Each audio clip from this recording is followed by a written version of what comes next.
আম আদমি পাৰ্টিয়ে কালি এককভাৱে তিনিটা লোকসভা সমষ্টিত নিৰ্বাচন খেলিব বুলি তিনিজন কেণ্ডিডেট ঘোষণা কৰি দিয়াটো অত্যন্ত দুৰ্ভাগ্যজনক। এয়া আমাৰ সমগ্ৰ যিটো আমাৰ 15 দলীয় মৰ্চা আৰু লগতে ইণ্ডিয়াৰ প্ৰতি এইটো এটা বিশ্বাসঘাতকতা আৰু সমগ্ৰ দেশবাসীৰ প্ৰতি এটা বিশ্বাসঘাতকতা।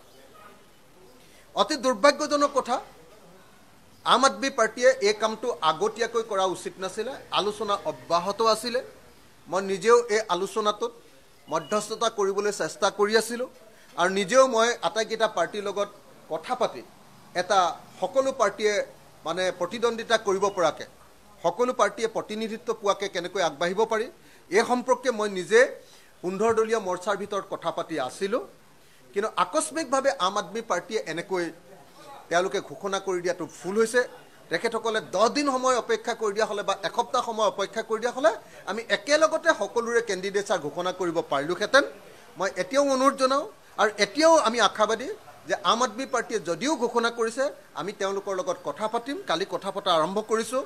তেওঁলোকৰ লগত কথা পাতিম, তেওঁলোকৰ লগত আকৌ বুজাবুজি কৰিবলৈ চেষ্টা কৰিম আৰু আশা কৰিম যে 15 দলীয় মৰ্চাই অসমত ঐক্যবদ্ধভাৱে আমি নিৰ্বাচন খেলিব পাৰিম। কোনো ৰাজনৈতিক দলে কাৰোৰ বিৰুদ্ধে এতিয়া আৰু ক'ব নালাগে, কোনো ৰাজনৈতিক দলে কাৰোৰ বিৰুদ্ধে এতিয়া কথা ক'ব নালাগে। মই আশা কৰিম, কালি অৱশ্যে এইটো কথা ঠিক যে আপে আগতীয়াকৈ ঘোষণা কৰি দিয়াটো ভুল হৈছে। এইটো ৰাইজৰ প্ৰতি বিশ্বাসঘাতকতা, এইটো খাটাং। কিন্তু তাৰ পাছত মই আশা কৰিম যে কালি যি হৈ গ'ল এতিয়া কোনেও কাৰোৰ বিৰুদ্ধে কথা কৈ থাকিব নালাগে। আমি এসপ্তাহ 10 দিনৰ ভিতৰত সকলোৰে প্ৰতিনিধিত্বটো সম্পূৰ্ণৰূপে বিচাৰ কৰি এটা সিদ্ধান্ত ল'ব পাৰিম। আম আদমি পাৰ্টিয়ে কালি এককভাৱে তিনিটা লোকসভা সমষ্টিত নিৰ্বাচন খেলিব বুলি তিনিজন কেণ্ডিডেট ঘোষণা কৰি দিয়াটো অত্যন্ত দুৰ্ভাগ্যজনক। এয়া আমাৰ সমগ্ৰ যিটো আমাৰ 15 দলীয় মৰ্চা আৰু লগতে ইণ্ডিয়াৰ প্ৰতি এইটো এটা বিশ্বাসঘাতকতা আৰু সমগ্ৰ দেশবাসীৰ প্ৰতি এটা বিশ্বাসঘাতকতা।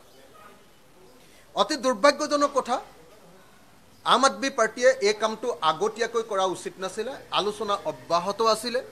মই নিজেও এই আলোচনাটোত মধ্যস্থতা কৰিবলৈ চেষ্টা কৰি আছিলোঁ আৰু নিজেও মই আটাইকেইটা পাৰ্টিৰ লগত কথা পাতি এটা সকলো পাৰ্টিয়ে মানে প্ৰতিদ্বন্দ্বিতা কৰিব পৰাকৈ, সকলো পাৰ্টিয়ে প্ৰতিনিধিত্ব পোৱাকৈ কেনেকৈ আগবাঢ়িব পাৰি এই সম্পৰ্কে মই নিজে 15 দলীয় মৰ্চাৰ ভিতৰত কথা পাতি আছিলোঁ। কিন্তু আকস্মিকভাৱে আম আদমি পাৰ্টিয়ে এনেকৈ তেওঁলোকে ঘোষণা কৰি দিয়াটো ভুল হৈছে।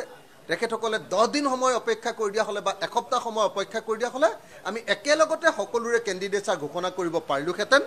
মই এতিয়াও অনুৰোধ জনাওঁ আৰু এতিয়াও আমি আশাবাদী যে আম আদমি পাৰ্টিয়ে যদিও ঘোষণা কৰিছে আমি তেওঁলোকৰ লগত কথা পাতিম। কালি কথা পতা আৰম্ভ কৰিছোঁ।